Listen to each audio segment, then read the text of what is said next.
Hello, Amy. Hello, Will. So of course, as everybody knows, you are a member of the Fordham Mornings family that we all love very much. Thank you. But there's so much that our viewers and even people on the show don't know about you. You've kind of talked to me a little bit about this before, but in December, you kind of had a little bit of a health scare, I guess you would say. What happened in December? In December, I found a little lump in my right wrist. So I went to see like 3 different doctors who all said it's probably a cyst or just a benign lipoma. We'll take it out at the end of your spring semester. And having that opinion from 3 doctors, I said, okay, let's just wait. However, it kept getting more uncomfortable and it was growing in size. I could feel that. And it was uncomfortable. So finally, at the end of May, I had it removed. And about 2 weeks later, I got a call from my doctor that it was a sarcoma. So it was malignant, cancerous. And the actual name is a malignant peripheral nerve sheath tumor, which is kind of a mouthful. And it's an sarcomas in themselves are really rare, but this sarcoma is especially rare. Actually, I found out on the day of my brother's high school graduation. And I was like, okay, I can either tell my family or I can enjoy this day with my family and tell them tomorrow. So you got the phone call, not your parents, not I got your the house. phone call. Yeah. And that's something that's really unique about being diagnosed at this age, because it's right after you've kind of left the nest, and my parents have said it too. It's weird that I'm receiving all of this information first and that I have to tell them the news. Right. So, but I still lean on them so heavily. Mm-hmm. Cancer has such a stigma attached to it, and it's such a scary word. Were you ever just, afraid? On that first day, I realized I can sit here and ask why all I want, but I also know there's a reason. Whoever's looking out for me up there, there's a reason. I may never know that reason, but it's a good one. So I got that feeling on the very first day, and it's been such a learning experience, and it's honestly, I see it as a positive experience in my life. And, I don't think I'll ever really know why, or if it was even for me. Could be for people around me. But I was scared for an hour or two, and then I was just kind of like, all right, this is it. Let's make the next plan. You could have stayed home. You could have been, just a cancer patient.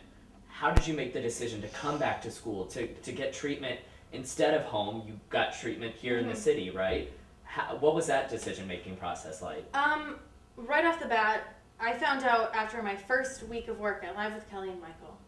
And I was like, if I am treated at home, not only will it be an hour-and-a-half drive every single day out to Boston, because I live in Massachusetts, and I live relatively far from Boston, I have to give up this opportunity that I've waited for so many years.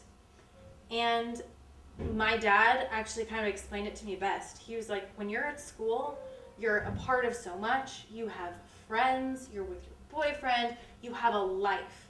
If you come home, you're a cancer patient, and that's it. That's your identity.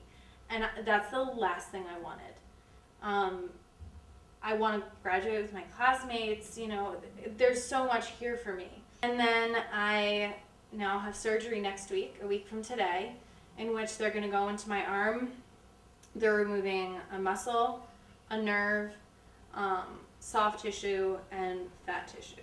And there's a part of me that's like, listen, I get it. It's what you have to do. If you need to go, say, into my thighs and take some extra fat tissue. There is not enough there for them to take. It would be okay, if that's necessary to the procedure. But no, I'm going to come out of that surgery, obviously missing a muscle in my dominant wrist. My handwriting will never be the same.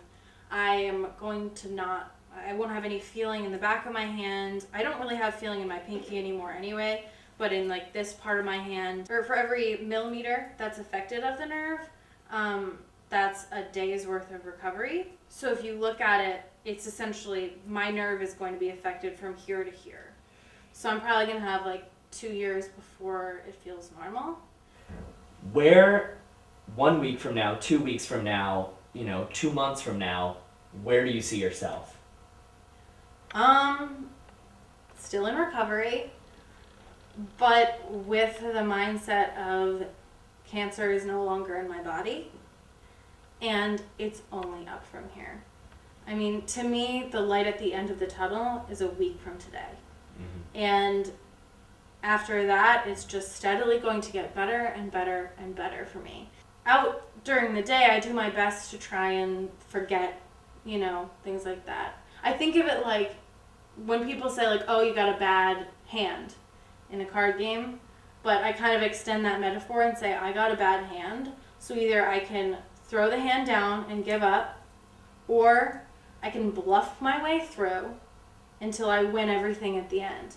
And it doesn't matter if you bluffed your way through or if you actually had a great hand, you still win in the end. By the time people are seeing this video, you'll probably be in or out of surgery. It depends. We'll see. But you're going to do great. Thanks. And, I, as well as everybody at Florida Mornings, is praying for you and thinking about you. And Thanks. I'm excited for you to just have this behind you. Thanks. So Me too. So we can go out on a Tuesday night and come into Florida Mornings on a Wednesday. Just smiling anyway. Just dandy. No, you're going to do great. And I can't wait for this to be behind you. Thanks. All right. Thank you, Amy. Thank you.